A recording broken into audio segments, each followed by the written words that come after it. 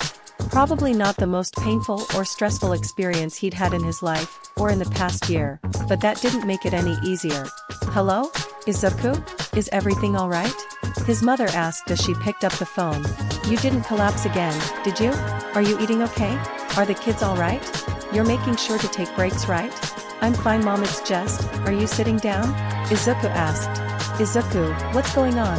Inko asked cautiously, and he could hear her holding her breath. Izuku took a deep breath and decided to just rip off the band-aid. Dad had more kids, with another woman, and he's handing them off to me. And after that, silence. For minutes, on minutes, nothing but silence. Silence and thick tension. After what felt like an eternity, his mother spoke again. I'm sorry, Izuku, I need some time to myself. That's okay. Just, call me when you're ready. Izuku asked her. I love you. I love you too, baby. Bye. And with that, Inko hung up. Izuku let out the breath he'd been holding and slouched. At least he didn't have to hear her cry, although he knew she'd be doing that soon enough. He looked down at his phone and sighed. I didn't even talk to her about the divorce papers, nothing I can do about it now. I just need to hope she takes this well.